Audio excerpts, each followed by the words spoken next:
What's up, ladies, gents, queens, kings, and commentators? It's the one and only You Can't Clone Me Queen, baby.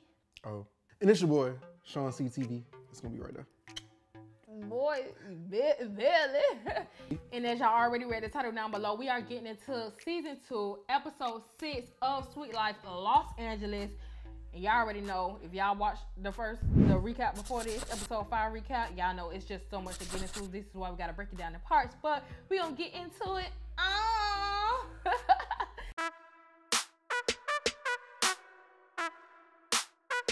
So moving on in the show, we already know that PJ, Robb, and Jaelynn are having this whole conversation because of the whole Jaelynn and PJ squabble, boop, boop, boop, boop, that, you know, they had going on. And at this point, Jaelynn has brought Robb into the situation when Robb didn't even need to be in it. First, this is his big day, his big night. And beyond that, it just ain't have nothing to do with him. Nothing. So, but what it really was, it was Jaelynn trying to cop out from apologizing. Yeah. So like now you gotta find something else. You gotta find something else to make this make sense in your like twisted brain right now. And also I wanted to add with this whole situation going on, you know, because it was, oh, we used to talk about y'all. And I feel like whatever conversation that they used to talk about, it probably only had to do with the Palm Springs situation and when PJ broke up with Rebecca on that boat. Mm-hmm. I don't even think it was a breakup because they wasn't together. But I think whatever they were talking about, it had to, you know, basically come from those situations. So I feel like if it's that was all fair game. Yeah, that's fair games. I don't know you. Me getting to know you, this is the first thing I see you on some F-way mess. Like, yeah, I have some things to say. I may have some feelings about it. But now that I'm getting to know you, as far as Robb goes, Robb getting to know PJ, like now I'm getting to know you. Those like, thoughts and feelings may not be the same no more. Or it can still be the same, but now that I'm knowing you, things are changing, and now I'm also getting your side of perception. My perception has changed of the situation. Correct. So it's changing.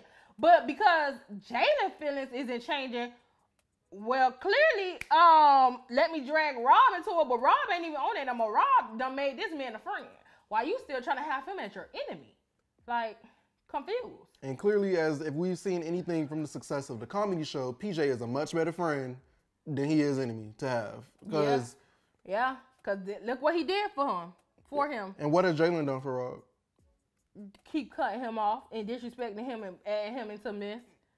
I ain't gonna say disrespecting him because I would assume he wouldn't let Jaelynn disrespect him, but Jaelynn would try to get real raw real quick. Like, nah. No. It just seems like in these past episodes, PJ has been a better friend and colleague at least to Robb than Jaelynn has in the seasons that we've seen. Yeah, so far. But I mean, we all know they all still good. They all still cool. So clearly they have talked things out and they are good friends still. But as far as this situation go, Jaelynn, yes, was wrong. Point blank, period. We ain't even gonna talk about it no more. We gonna move on. So, getting it, well, shit, we can't even move on from you, Jaelynn, because clearly, this your season. This is your season. We cannot run from you, because now we got to deal with this whole situation with you and Tylynn, and you want to have kids with her. So, at this point, we know that Tylynn and the girls are back from New York, so they home, you know, it's cuddle buddy time, so y'all talking. First, they talked about the situation with Robb, and Tylynn was like, well, damn, did you apologize? With that, all it is, did you apologize? After all the rah-rah, was an apology issued? You know what he said? He ain't even damn think about no damn apology at this time, but he went straight to, I missed you, baby. Yeah. Let's switch the subject. Let's moving on. I miss you and I wanna wine. That's what it was. I wanna wine. Ty said nah, you wanna nah. Exactly. And at first I was like, oh, they want kids. Like they were so cute. Like when the first few episodes dropped and we realized like the mama was on board, like the mama was trying to root for them to have kids. Jaelynn wanted to have kids, and Tylynn was like, no. Granted, I'm like, Ty, like, I got stuff to do, baby. Kids not even on my list.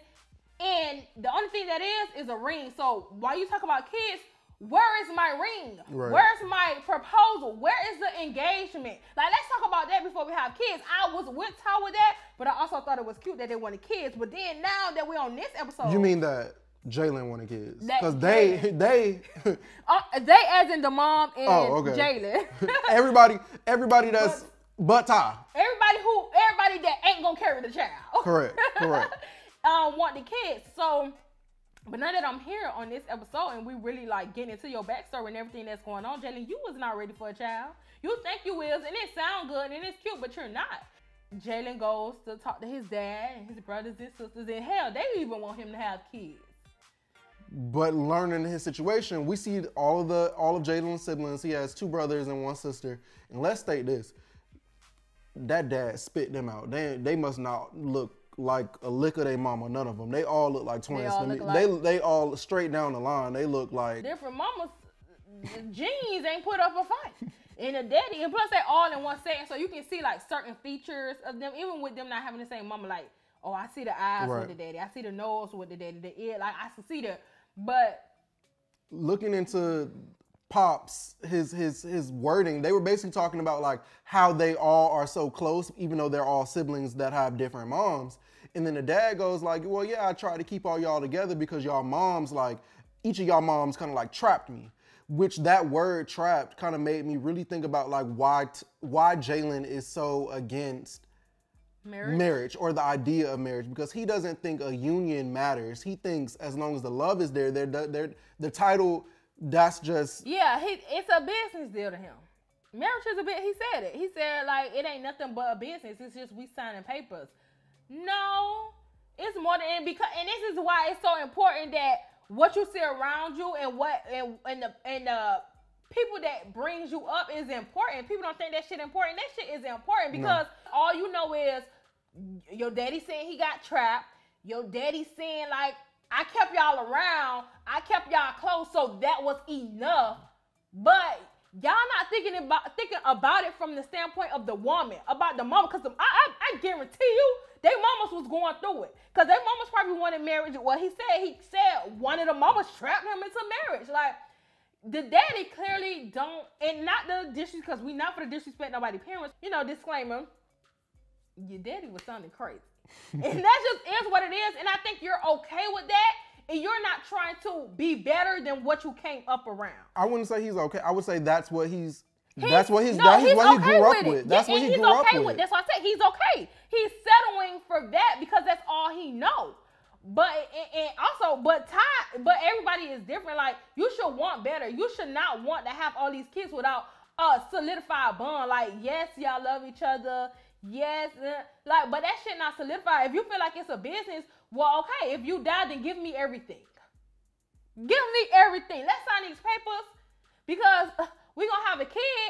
Damn, you can have a kid and it may not even go to the kids. It can go to who the hell knows. Like, you just don't know. So it's like, baby, if you like it, then you might as well put a ring on it. Jaelynn ain't no dummy. Like, the first thing we seen him saying he was a scholar. I was a scholar. I read. But so if you're not a dummy, why are you acting like a fucking dummy? Like, why is it taking you this much to comprehend where Ty is coming from in this situation? And please don't get me wrong, because honestly, when it got towards the end where he brought up how, like, his dad is on dialysis, like his dad may have a problem, so he want to have a child because, you know, his dad may be going and he want his child to be raised around his granddad. I get that. I respect that. I love it. I understood where he was coming from. But I also have to understand, I mean, you also, Jaelynn, as a person, have to understand that that's not real life. Like, if your dad, God forgive, I hope this man don't pass, but if your dad was to pass, like, that's just life, and your child don't grow up with, you know, around their grandparent. Like, that's what you're from. That's what your siblings are for, to remind them of who he was. But to use that as an excuse as to why you want your girlfriend who is not prepared, who is not ready, who is not willing to give you a child yet, as a problem or as an excuse to, like, you know, let's have a child, I'm not here for that. Because the same reason you want to rush to make Ty have a baby could easily be her defense, the same way you need to rush and propose. Correct. So why daddy can't be? Why you rushing to have a baby? You should be rushing so he see you get married. You were the first one in the family to get married. Oh, I'm proud of you, son. Oh, you did that. Like, you showing your other siblings real love. You showing a real bond, a solidified moment, something that means something. Not and of course a child means something, but you can leave that child. It's gonna take you a minute to try to get that divorce, baby, because it's cheaper to keep her. If you really want to talk about it, like. So it was just a lot, and that's the only thing I couldn't respect. And then I know we live in an era, because let's be clear, I kind of understand, because my mom and daddy was together before. I'm 20. I don't even know how. I'm 20. About to be 30. Ooh, mind your business. I'm 27. Pushing 30. Whatever. So my parents been together before me. My parents didn't get married literally until like my 3rd year of college. And my mom's like single, so I've never grown up in like a 2-parent household. And so, I grew up in a 2-parent household, but they just wasn't married. But my mama would probably want me to get married before having a child. And it's not up to her, but it's also something that I want too. And also, my You heard that. shut up. But no, beyond that, like I used to have a mindset like that. I used to think like, well, my parents stayed together and they had me, they still together, and I was fine. I was raising it. Like, I used to have that same mindset until I really seen them get married. And it's like, oh, wait, no, marriage really is important. Like, granted, they was in love, they was together, they had that bond, but getting it's something married, about that next step. It's something so much more, and it has so much importance. And I just feel like if you run around here saying you're not ready for marriage, then you're not ready for kids. And that's the end of the argument there. That's the end of the argument. But staying on Jaelynn and Tylynn, a few moments longer, they go to therapy. After her request that which I do appreciate about, like, I love seeing young people taking active initiative in their mental health and in their like growth journey. So she said, I'm not gonna shut down this conversation, but let's have therapy. Let's go to somebody else and bring in a third party, a qualified third party, to really help us navigate this conversation. And I think that's what's important. Sometimes we not knowing or coming in with the knowledge, we need outside people to, if anything at the least, to give an outside perspective. And to help us navigate our feelings and thoughts that we wouldn't even thought of. Because the way that dude, whoever their counselor was, the way he really helped them like address issues and trauma was like profound, just to see in real time like their different thought patterns. And also I feel like too, in different scenarios and just situations or settings, things change. Because when we found out what we found out with Tylynn, we realized like it's a conversation they've had before. They've had to have that conversation before, only for them to even last for 4 years. So y'all lasted this long because y'all found a way to get through that conversation. But now, just talking about it in a different setting, in front of somebody, just in a different environment, like hearing it is different. I feel like it's different. It's like a different feeling, a different emotion. And for them saying it, granted they had that conversation before, but them even addressing that again, them actually like speaking those words about what's like really on their heart and hurting them, that had to be like profound in their own like, that definitely, I feel like that definitely helped them. I don't think that it's resolved, but it definitely helped. Yeah, some way, somehow it had to help. So then that's when the man was like, okay, well, take me to the beginning of your relationship. How did it start? Well, we was together for like the first 2 months. I had a baby and I had an abortion. Correction. When I tell you my mouth dropped. Correction. I had twins and I had an abortion. And that was one of the worst parts, the darkest times of my life.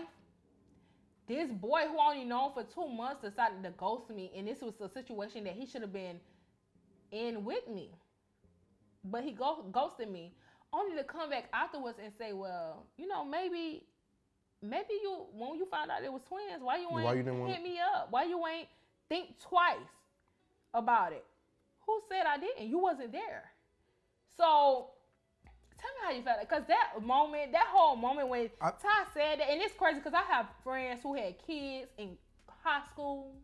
My best friend had kids in high school. Like, I know people that around me that had abortions. Like, I've been around that, but for some reason, every time you hear it, it's still going to always be like, I'm so sad. I'm so sorry you had to go through that. That's how I felt. It was more like, not I'm sorry I'm sorry you had to go through that, and not only did you have to go through that, you kind of went through it alone. I think when she first mentioned that she was pregnant and she had the abortion, my mouth dropped, because part of part of how you view somebody is it's like how you see whatever perceived hardship that they went through, and that's just not something I would have thought that Ty had went through. Like, but learning that it happened allowed me to view her in a different space to how I see how she navigates trauma. Because it really shows me like why her and Jaelynn, I feel like, are still together. In a way, they're trauma buddies. Like, granted, I feel like they love each other, but they love each other out of a place of trauma. So when Ty said that Jaelynn ghosted her and he wasn't there for her in that relationship, and she went to the abortion literally by herself, he was nowhere to be found, her talking about all that, and then to see the fact now that Jaelynn wants kids, of course she doesn't want to have kids with you. Technically, she's already been that route with you and she's seen the way you acted. Just because you say you're ready now, actions speak loud. Like, I've been through that and I've been through that hurt, and that's not something I can go through again. Yeah, I'm scared. She's scared. I'm not ready to, one, finally put to rest that I had to deal with this situation with you. Like, this situation was to be done with you, and you failed at it. So to think that now all of a sudden you ready to have a child while I'm trying to like peak right now, like this is the peak. I feel like she's trying to be at her peak. She's not even at her peak. She's on her rise in action. Like she's not even at her. She hasn't gotten there yet. But she's on her way to that, and all of a sudden you want to have a kid, and all I can think about, well, we had kids. You remember you wasn't ready for it. You claim you wasn't ready. Oh, why was he ready? He wasn't ready when it was one baby, but he could have been ready if it was two. Like what about, he said, oh, the twins, that was something, that was special, that was something, me having your child, period, should have been something special. Exactly. That should have been a moment. I think that was just so weird. And then when he said like, inconsiderate. And when he said he didn't show up for her at the abortion because he didn't know how to be a boyfriend or something like that. And Ty said something so profound. She's like, I didn't need you to be a boyfriend. I needed you to be there. I just needed you there. I just needed your presence. Like, sometimes it's not about the relationship that we're in. It's about the moment I needed that we the have support. to get support, a moment we have to get through together. Because if I'm in this alone, like, I don't know how I could react after this. I don't know if I would survive after that. I don't know nothing, and you left me. That's why it's crazy that they still, to me, it's crazy that they still together. But like I said, I think they're literally trauma buddies. I think that moment low-key bonded them in a way that I don't even think they've unpacked yet, like how the abortion bonded them in a way. All I know is Ty is still traumatized because of that situation, and Jaelynn is not respecting the fact that she is still traumatized. Healing. She is scared, still healing. She is scared to move forward with having anything with you involving another human being because you were not ready. You said you wasn't prepared. You left me for dead.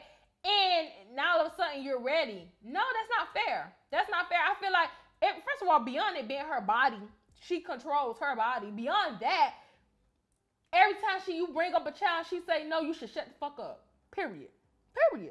You have no right. And then also bringing up the situation with, conversation when he was talking to his dad. His dad was basically saying like, oh, if she's not ready when you're ready in the next such and such years, then, just not so much up and leave, but it's time to move on in a way. And it's like, yeah, it may be time to move on if y'all not on the same page as far as that go. But it's also like, okay, well, you're going to move on, and then what? You got to go on the dating scene again. No telling how long that's going to take. When you do find a girl, who's to say she's going to be ready to have a child? Like, it's so many other factors to go into that. So I feel like you just got to respect the journey that you're in. You're on within the relationship that you're in. I think one of the weirdest parts for me, too, is when Jaelynn, he used because he literally said during Ty's abortion and the phase after that became some of the pivotal moments that have like aided in her success now. Yeah. He tried to link her current success with all of that hurt and pain. And that's such an issue. Like, why is getting it out the mud or like that type of success story the type of thing that people thrive for? Like, she shouldn't have to have birthed House Party Creative out of a place of hurt and pain. Yeah. She shouldn't have.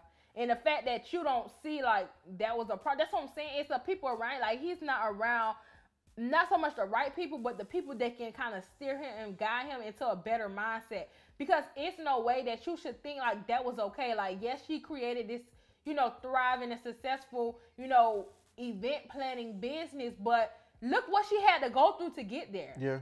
It's like he low-key tried to he tried to like, I don't want to say give himself props, but he tried to say like, you should almost like be grateful that you went through that because this is what came from that. From it, and it's like, no. Like what? No. That's not what I wanted. That's not what I asked because for. I'm still successful and I'm still hurt. Exactly. So I'm still successful. I'm still hurt. So technically, it's a win, but it's not a win-win. I should have a win. That's not what I'm getting. And you need to know that. Like, you have to realize that as my partner. And yeah. I'm glad they is going to therapy together because I think he needed to hear that. And he needs his own therapy too. That's one of my favorite part about this season in particular of Sweet Life is it's really showing that life ain't sweet. Like, it's not always sweet, at least. Like, they're really diving into some of these traumas and like these hurts and pains that like real people our age go through. Like, people our age, it's marriage time. It's time to have kids. You're dealing with the pressures from parents. You're dealing with the pressures of feeling like you should have climaxed in your career and stuff right now. But like, yeah. So needless to say, that was just a real raw moment, and that's why I'm gonna always give Jaelynn and Ty, like, they're gonna give us these raw moments that it's always gonna have us like, either we're gonna be like, oh, I respect you, or we're gonna be like, oh, I feel for you. Like, you just never know what you're gonna get from them, but or cringe. I'm gonna be like, ooh. individually, we get a little cringe. That's what I said. I've never gotten a cringe moment with them together besides the fight. And that's why I think we so like back and forth with them too, because it's like they give us everything we want, we need, and we ask for. And then when they by themselves, or it's just always that one thing that's like, bitch, I was rooting for you. Why you did that? Like, it's always those moments. But I'm so glad Ty was able to give us that moment. I mean, jaw-dropping moment. We can move on from that, but I just don't know how she. Like, that's a raw moment, like the dress on national TV, which makes me also wonder, and we talk about this in a further conversation, if she told her mom, because if she told her mom that, why are you also so gung-ho about me having a baby when you know this? Oh, that would be important. Like, you know. What I've been through with him, so to push it is, but also it can be behind the scenes conversations where she probably is telling people that she's over it. I mean, sometimes they already said, Ty comes off as this strong person, this, hardcore, I'm pushing through it person. So maybe she keeps presenting that to everyone, even her mama, because even sometimes, like your parents, you can put on that persona, but hey, I'm at therapy telling my therapist, hey, I'm down bad, like, for real. But just because you don't see the signs of my weakness doesn't mean that I'm not weak. Yeah. And that's understandable, but if that's what people can only go off of actions and words. So if your actions and your words is telling me one thing, but behind closed doors, because it's always behind closed doors, you're really like down and out, especially like a boss, big personality like Ty's, like, yeah, you won't really see that. So you just never know. But speaking of big personalities. So we have to. Yeah. All right. So going on into the episode, we got to get into Robb, Miami. It's Robb with two B's. Oh yeah, Robb with two B's. Miami, Rebecca and Bree meeting up. So Robb is Miami friend, and Robb is the gay friend that be like, we don't know friend. we don't know if he. That boy is. He sat on that. Robb is like, friend, I got your back. Friend, I'm gonna defend you. Like, even though I just feel like me personally, I don't think Miami needs to defend it. Like, so far, every time we've seen her, she has always 10 toes about herself. About herself, she always like she gonna handle herself. Yeah, as she should always. So I don't understand why Robb feel like he has to do the same, but he does. And so they pop up at brunch. And it's the first time Miami is introducing Robb with two B's to Becky, who of course she had the infamous beef with, and then and Bree, who was technically linked to that as well because yeah. So Robb came in and he instantly he's out the gate with it. He was doing too much. Robb was doing entirely too much for you to. First of all, you a new character. Let us get to know who you are first before we know you as the friend that always gotta just cause ruckus. Like, who are you, sir? Like, confused. But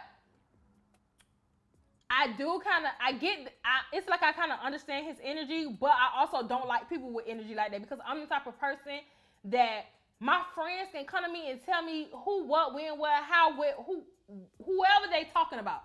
You can tell me whatever you want about a person, but until I meet them and I get to know them myself, like, I'm not going to believe nothing you said because, baby, friends lie. Friends over-exaggerate. Or they tell one side of the story. One side of the story. So I can't, me personally, like, the type of person I am, like, I can't go off of that. I would never go off of that. Like, I'm going to listen to you, and I'm going to tell you, like, if you was right, and I'm going to tell you if I'm wrong, but let me meet this person. I want to hear their side of the story, too. Like, I want to get, especially if y'all friends. Because y'all buddy now. Y'all buddy, so everybody should be able and comfortable to talk about it. So if y'all together, shit, let me hear the story at the same time. Let me hear both of y'all talk about it at the same time. Let's make sure, like, all the eyes and the eyes is dot. Yeah, I think that situation was so weird, but like it's twofold because on one point it's the same thing where you gotta watch how you tell what you tell your friends because just because you moved on from a situation doesn't mean that your friends have moved on from a situation. But this is why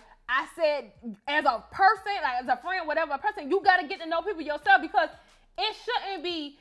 Oh, well, it should never get to a point where now all of a sudden you done told me all this bad stuff about this person. You finna introduce me to them now because you're all close. Like, I'm finna roll my eyes. I'm finna feel some type of way. Like, it shouldn't be that way because you should go in with a clear mind anyways. Because clearly if they friends, well, bitch, my friend motherfucking bamboozled me. That's what I would have thought. Bitch, you bamboozled me. Why you even told me? Yeah. I think Robb's harshness is just what immediately rubbed Rebecca and it immediately rubbed Bree the wrong way. And I've been seeing on Twitter, like I think even from season 1, everybody talking about like where is like the LGBTQ representation in Sweet Life? Like everybody got one friend, everybody got something. Well, you just told me he may not be. Now make but up I'm your saying mind. that's what I'm saying. I'm saying make like up your where mind. is so I was getting to it. So if he is that, I don't think he's the proper representation for because I don't think he's painting himself in a positive light. No. Like it comes off like super messy and super catty and super like shit starter. And it's like who wants to be known for that? Like we said, good TV. Good TV. Entertaining. But no, it is people that don't mind being known like that. Like that's their whole like that's their core, like that's their moment. And you gotta think about even when we watch like stuff like Love and Hip Hop, Bobby Lights and them, like they love drama. But some flamboyant people love drama, love attention, and this is just one way that he's getting it. And it's a lie. It ain't right. It's wrong. But it is what it is. But please, just so we clear, I don't think he was wrong. I don't think he was. He was saying what we were thinking. He's been saying what every time he comes on screen, I will say this, he says what everybody has been thinking, but it goes back to what I say, it's always time and place. And then like... That wasn't wrong time and place though. That was brunch. You had just met down with these people. They literally just sat down at the table. Oh, so y'all friends, how'd that happen? Yeah! What was wrong with that? I think he came off very like... brash. Straightforward, yeah. And I think that's why... At this, and I'm only talking about this moment because there's some other moments I didn't care for from him. But I feel like this was one of the moments I was like, what he's doing it to her face. Like, people were just talking about people behind their back. Yeah, that's so, like he doing it to his face. Like he's trying to figure it out in her face. Like Rebecca, like stand on yours type shit. I think we feel some way about it because Miami and Rebecca don't have that beef. And I think he was inserted into the situation at the wrong time. Now, I feel like, I bet you, if Robb came in this show during that time Miami and Becky had that beef, we wouldn't feel the same way how we feel now. We probably feel like he that friend that's going Exactly. We would feel like he's the right friend. So technically he's still the right friend. It's just their beef is not the same anymore. So it's like he came in at the wrong time. And it's like, okay, now you coming in on 10 about stuff that's old Exactly. issues. So that's the only reason why we feel like Robb is doing too much. But really, is he really? Like, we all kind of, if we was all friends listening in and we was there or we seen it, we probably all would be like, well, who is this? You know? Yeah. So, I don't know, Robb, but we like you. I ain't gonna say we liked you, I lied. But anyways. No, the moment, I had to pause. That was another moment I paused. I was like. A lot of pausing. No, because like, soon as he came out there, he said whatever he said to Becky, I was like, pause. I said, oh, Lord. I said, he was on it. I was like, because I hate seeing interactions like that with like men and women, because I'm like, this is so weird to watch on screen. Like, why are you being so like aggressive or like harsh or like that bold with like one, a woman, and two, somebody you don't know? It was like really, I was like, ooh. Well, he think he know based off of Miami, but also too, I feel like this is one thing I didn't like about Miami. Like, Miami should have cleared the room. Like, I said what I said about her. All right, you can chill out now. Like, you can She never had her friend in check. Yeah, like you can chill out. You can chill out now. Like, we all could, cause he was good with Bree. It was only Rebecca he was out, which makes sense. But Bree wasn't. She wasn't too pitchy in that situation. But needless to say, Miami should have said, all right, Robb. Nah, okay, friend. Relax. Okay, BB, you doing too much now. Me and her cool, so you can be cool. Like, something to tame him, cause he wasn't tame. And granted, we don't know if she didn't say that.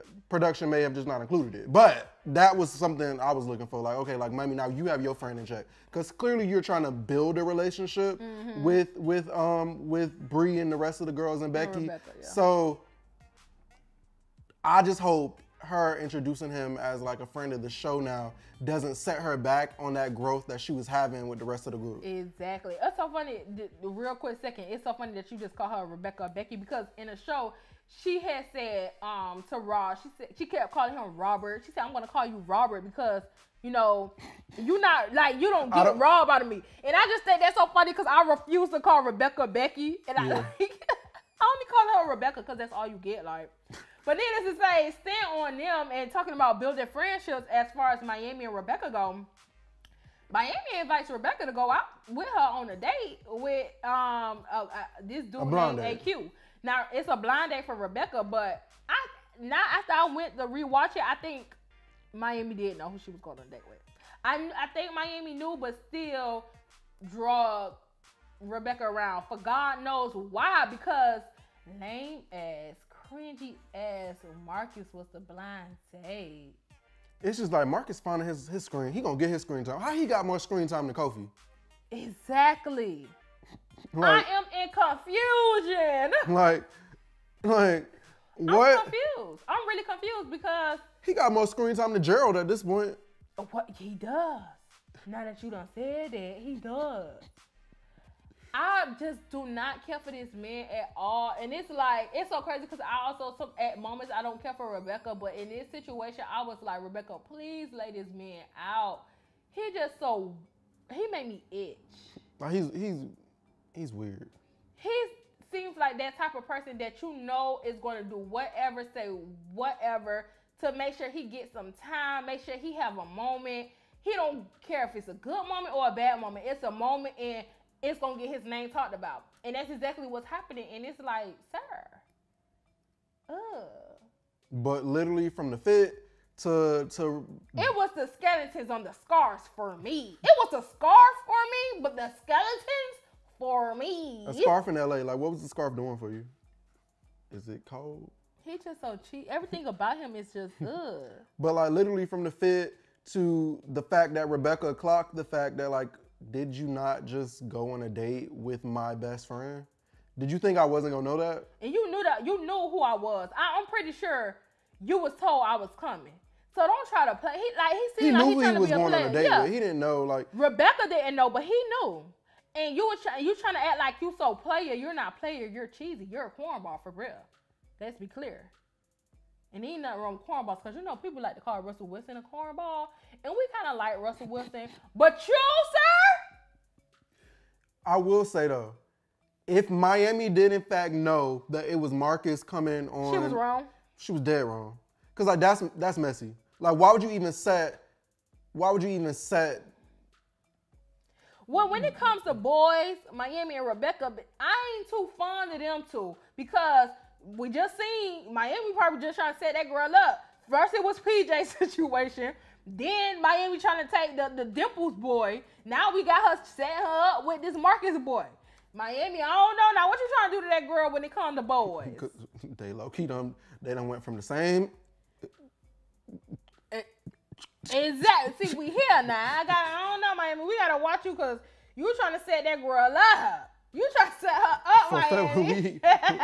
You getting peeped now. Because hold on. To be honest, Every time I see him on my screen, I just want to yell, "Go home, Roger." I'm sick. That was so corny. But no, I really do. Like, go home, for real. Yeah, no, he weird. I don't care for him as a character on the show. Not at all. Not elite. Not elite. Not elite. But kind of ending off the show, we kind of get we're gonna talk about Jerrold, PJ, and Robb. Meeting up. The other Robb. Robb with 1B. The 1B, not the 2. Amanda's Robb. Oh, we're going to do it like that. I like that. Amanda's Robb and Miami's Robb. Because Robb is his own person. So we okay, can't so say Robb with 2 B's, Robb with 1 B. We got to say, maybe we got to be like Robb. No, I like just Robb with 2 B's. Robb. Okay, whatever. Robb with 2 B's. But we getting a Robb with 1 B. Having a conversation. And basically, they just Robb is trying to apologize to PJ again and it's not like a again, like damn again. It's like a again because he just respect PJ now. So he like apologized to PJ like, bro, I was talking about you, like, and PJ like, nah, bro, I forgive you. Now, of course, within this conversation, Ty name pops up because, you know, everybody thinks it's a hierarchy within the group, and Ty is like Queen Bee, which I would never understand. How is Ty Queen Bee? Ty too emotional to be Queen Bee. I don't believe in the whole Queen Bee and friend groups. Remember, it was a trending topic, like, who's the leader of the friend groups and stuff, like the boys had something. Who does the leader? Like, ain't no damn leaders, bitch. Like, we all leaders. Like, what? Like, I'm confused. I never understood that. So the fact that that's a what? I feel like they friend group. Well, of course, and that's I think. That's I feel like in every friend group, and it crazy as it may seem, you may want to think about it that way, but every friend group does have I wouldn't say a hierarchy, but you have your alphas and you have your, I don't know what you call the opposite of the alpha. I don't want to call them a follower, but you have your, like, the people that just because somebody isn't so out there, because that's like you saying like you will be an alpha and Kim will be a beta. No, Kim is the alpha in the friend group. But you have your social friends. You have like. But I don't think that's when you think of alpha and all this other stuff. That's not what they're relating it to. They're not thinking about if you're chill, if you're cool, you're not doing too much. It's not that. It's they think the leader. Who is controlling the group? If we was all in a car and one of the friends was like, I want to go here, everybody else like we want to go there, but everybody end up what that one friend said, end up at a place where that one friend said, that one friend's the leader. Because nobody want to stick up from them. Just how the Ty situation, nobody wants to stick up when Ty says something. Like, it's like she's the holy grail. It's like she's the holy grail. And I think it's just that situation. So that's when somebody say the alpha, that's what they mean. I don't know. We don't do that alpha. Girl, who? I am the alpha, the omega, the beta, all of the above. But I also feel about my friends too. Like, me and my friends, we don't play that. Like, we gonna come correct each time. Every time. But we gonna come for each other.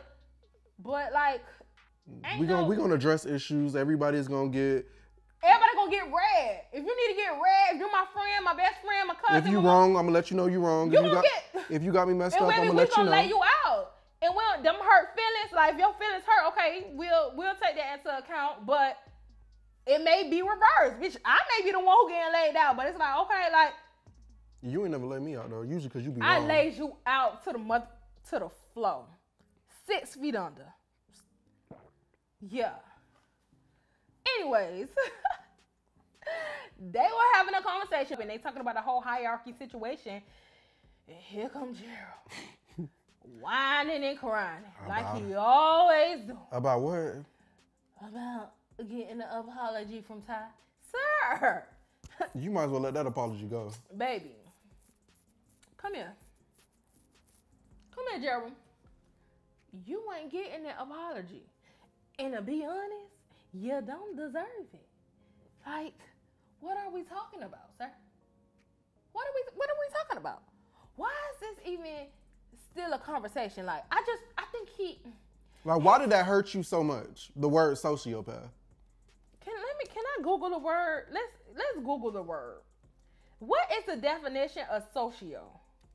A sociopath. A sociopath has little regard for another person's emotion, rights, or experiences. They lack remorse for their actions and they act in ways that show no regard for others, including lying, cheating, and manipulating. Some people with the condition aren't very sly about their conduct. Others are quite deceptive. Jerrold.